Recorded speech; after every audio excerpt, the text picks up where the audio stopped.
the first to know in SMPTV. Lezato Atamas no Tanasino.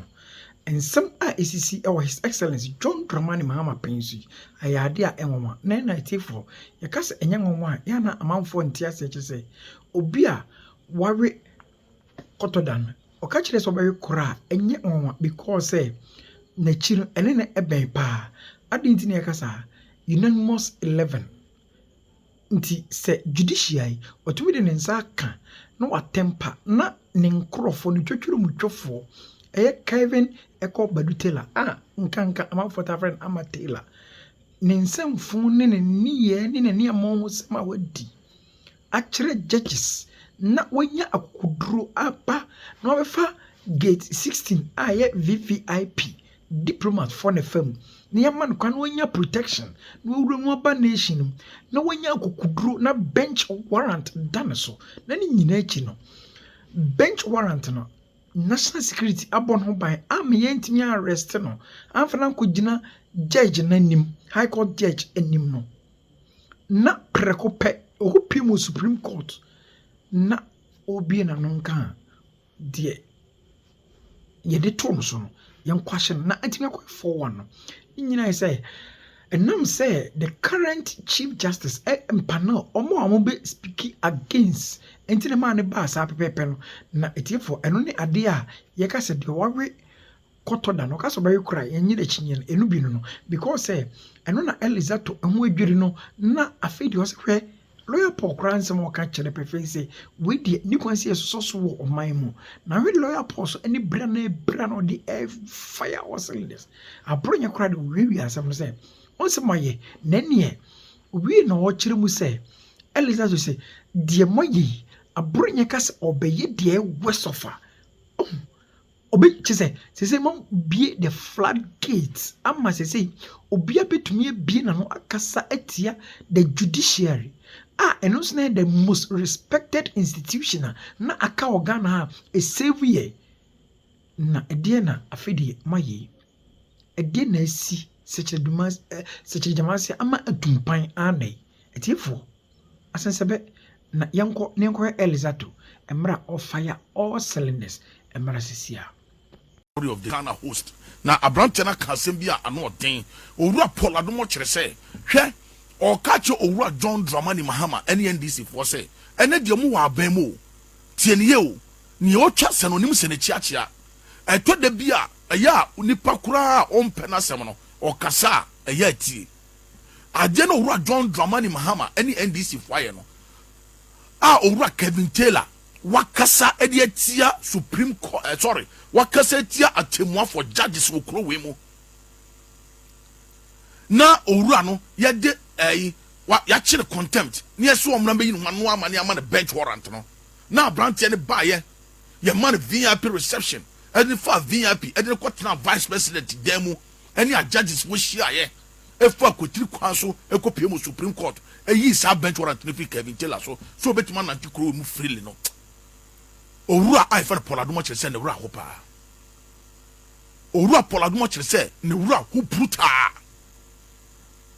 the way and wura ho no hwe ye tikro we mu one day obi be kwa akoya de bia no ye MPP ni na wakasa chia judge bi okro we mu na judge na kire contempt na ni pa se won ko na judge le the bench warrant ato no so ni akwa akochi ni pa no ube hu ni pa be pu aba street so hwe this time social media to be answer to o owura polado mo kire se hwe ube wadwini se obetutu ba emfa ube hu confusion be si okro we mu abranche efe no Kevin Taylor polado mo kire se wodi mpanimfo di obi atem okro we mu adi asem ne anim nyina adi atonkofo so okro we mu owura Kevin Taylor timi di akodi opem so atem abranche ne sem a waka no okro na nya asem ketwa na sese owura ye fe no Justice Chebafo ye di abranche a ye fe no Bafo Boni no ye adwuma National Communication Authority ye na kopiem court ni ahwe ni nsem hu sa abranche wo ye kronfo wa bo man ni krono wa fa kotiri kwan so afọ man ni sika ni ageli abranche ni okro we mu a owura Kevin Taylor so onti ase edi papa ya temo ade asem to papa so ne nkwala da sa na akwala no kora na wo ka no kora no na akwala no ye papa ne ba ensemfu ne nsemfi eti wande obi ba ye bibi na nipa ne bibi na ye wadwe so be chi no okro we mu a obi ti sa abronye o hwe ne do we okeka ka ne nsem a he knows what he's doing.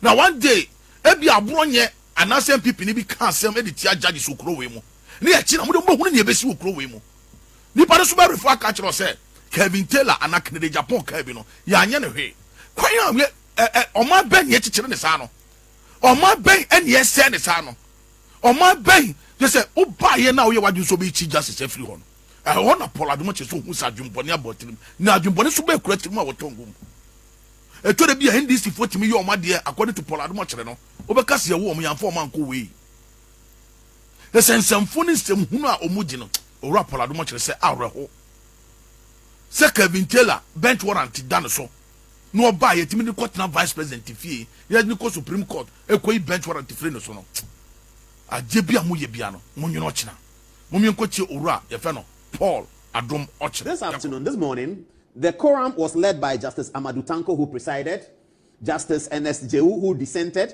He felt that the warrants should not have been vacated in the manner that it was done. We are eagerly waiting for the reasons, and then we will treat Justice Jehu's dissenting opinion in some great detail. And then there was Justice Philip Bright Mensah, who decided that the warrants should be vacated. It doesn't matter because the reasons they gave. We're waiting also for their reasons. And then there was Justice Simon Subari, who also was part of the four. I think it's finished. And this is Justice Senyor Jamefe, who was also part of it. This is what happened today, and this is our small commentary on it, that this is not the way we should build our democracy, because what has happened means that my friend Abronye will scandalize the court. He can say anything about the Supreme Court.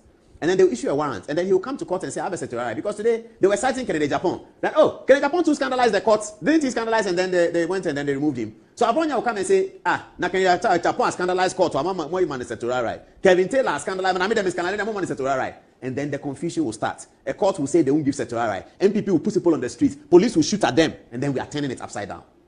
Because these days, with power of media, gun doesn't win. Gun doesn't go anywhere. You shoot, look at Togo, they are in crisis. Look at Ruto in Kenya, all over the place. Gun doesn't go anywhere. So Abronya will go and do that. And then he knows what he's doing. He is sure about what he's doing. Then they'll go and catch him and take him to the Kumasi High Court. And he'll say, he won't go. He won't go. Then he'll bring Secretariat to the Supreme Court. And the Chief Justice may or may not list it. I don't know. Or he lists it and then the Secretariat fails. And then the MPP say, hey, why is the Secretariat failing? When this one? And then they say, today, then we are going. They are in opposition. They don't have much work to do. They are looking for something. And then they charge in Kumasi and put 1 million people on. Kill them. And let's see. And whose fault would it be? Whose fault? Whose fault would it be? Okay, go to Ghana neighbor and let Apriku join me. Apriku, please come. No, hold on. Apriku is here. The catcher. What you say? And then what bind was so. I did be a muy piano. One day, a BBC crew, maybe who nip on back and was him. May more be an against so better to crew. Nanya dear befa. Yes, me patrol or yeano. Or catch a chef and also so life. Yes, Ama or Tuja. Na Abrantia Kevin Taylor, some catch us and a cat time, baby, or Case, or no crown, a drew baby, no news on the action a bench warrant, no. A yenin one at Dofu being a catcher and a betting Eastern and in some color tibia, and somebody are nothing. Mumian Cotier or Okache Fifa, or no so by Ebetuja. Kevin Taylor, which is not my name, but Uncle say, a Yaminti, Mrs. Say Yamia, Etienne Sadia, Monsati aside. Meanwhile, time I issue arrest warrant TV. There is a video how could it Justice Chamber for what? Danny enlarge near ready moment. Near ready 0.7. And Danny, well, 22nd. Bakovi, I say for quite some time, friends and relatives in Ghana have informed me that the High Court of the Republic of Ghana can tell us what him way. I'ma tell us one thing.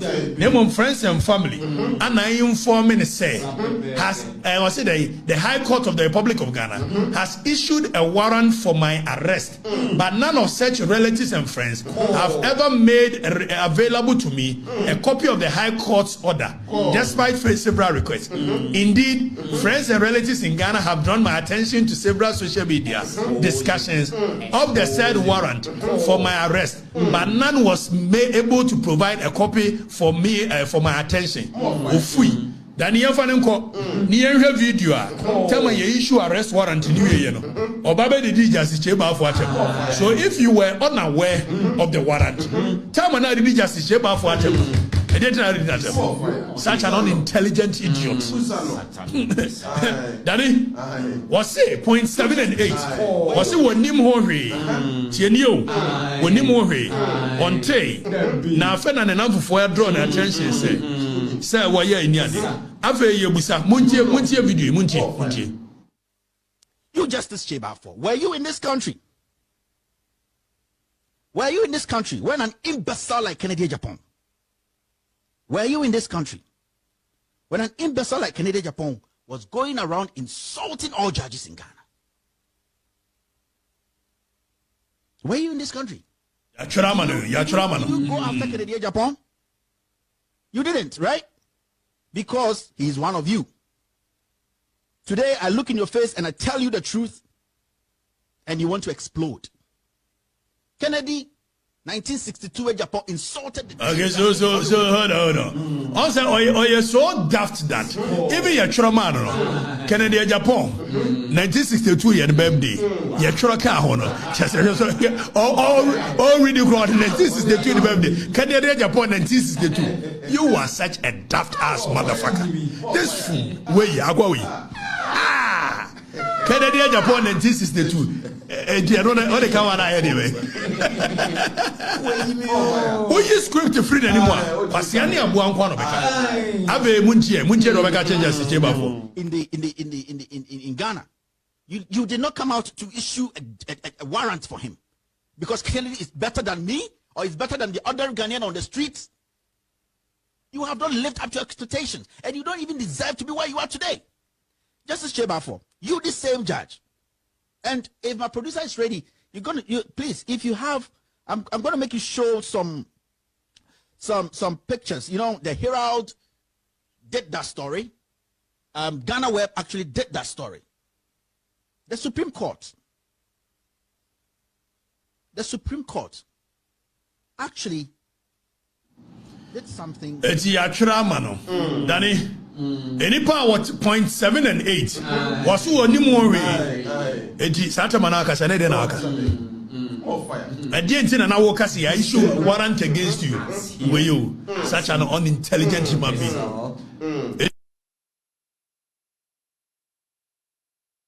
This if one or multiple of no tromana, Ubono or can't crow on the what I say. Now, Usu wouldn't him say, Adia Bakwa. Owura Kevin tell the court Supreme Court to now when nim so no ne actual bench warrant no e no ka techesi now nim say when the actual bench warrant na e den asa bet no be the justice your friend Justice Chebafo atem that's when nim nyansa wagimi pa me pa cho ka teche fifa na atuja no na ma me for breaking news we enfam ukopie mu ewo Dr. Koku Oten one of the FM station friend Pure FM enra eja tum ama o man fa pin kura ewo ho ewo patase wo chesikama judges. Oh, no, I says it can be winning the emergency because of Kwasian Penina, Kwasiana Magana, me, Magana, one question, what the American can to a Metagana a day. And didn't your mamma, Jimmy. Let teacher phone to your muka, nurse phone to your muka, hospital to me running, what you didn't know where Jimmy. I didn't know where Jimmy. And didn't know where your mamma. Ah, now the boy have to pay road. I didn't know we are Kwasiade.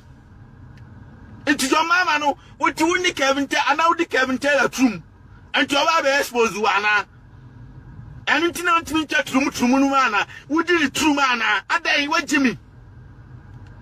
And this if one is your who your money is, what you go.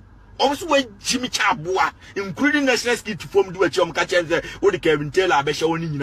Also, when Jimmy Chabua, so you're phoning in us, I don't catch them. Oh, in the history of Ghana, Mampany Biabako, Boko Fon Taf went to Kumunipa. Quabayo, Mukumunipa, I saw your phone. I don't mean Tiasie. Me and Quachi Chinipa Boniface, Boy, O Mamunko. Me and Quachi criminals or Mukumunipa, Boy, O Mamunko. And the only Pewuna, your fan, I said, yen.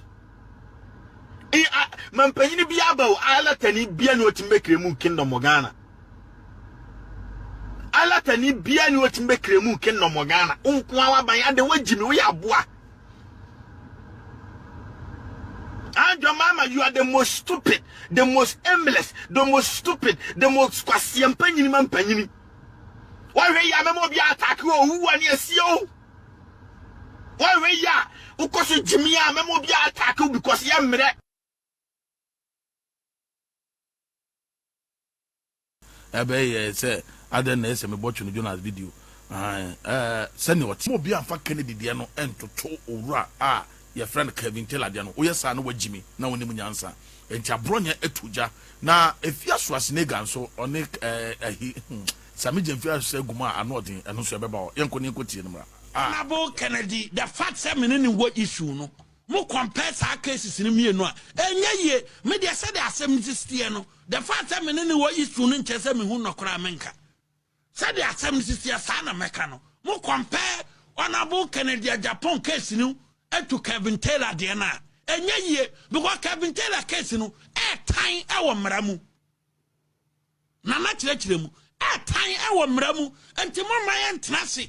Memen kasa menene wo issue ntino na me de compare say Honorable Kennedy Japan ye bi no Supreme Court kwase ye na NDC lawyers na post to social media say the same thing in the case of the Republic versus High Court expert Kennedy Japan mo compare bia mo sa lawyers na mo draw sa comparison mo law awu.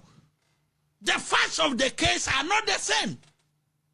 The issue ye kan wasem enye the same ayi. Niedi kan Kennedy Japan de no or attack judge no and a judge no issue contempt proceedings. And a Kennedy Japan call Supreme Court within that month na no and a Supreme Court to kwashe judge ni decision no. So far Kevin Taylor de na the law of sexual right lawyers now omuntie me no they should quarrel challenge me.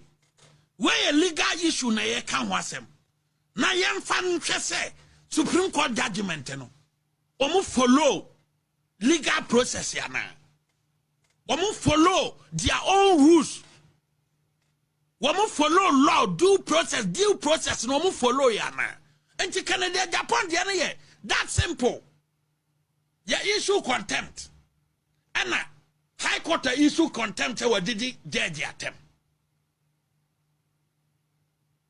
into okwa Supreme Court to say woman kwase the judge ni ye no ana okwa ye no wakwa we ni ana ofa Kevin Taylor de na odidi judge na tem no ana judge ni issue contempt the law of contempt me pelo ye ni a obetima frame number na me de na call lie no aka say nyesa na tie. The law of sexual right no. Se court to be take decision. Na se decision no. Ene 23rd July 2025. And a judge say, Yemfa bronye emra ewo nanim. Na bronye machire di entia. Yes, I think contempt ya enye ye. And now 23rd no me were up to 6 months to challenge na me pacho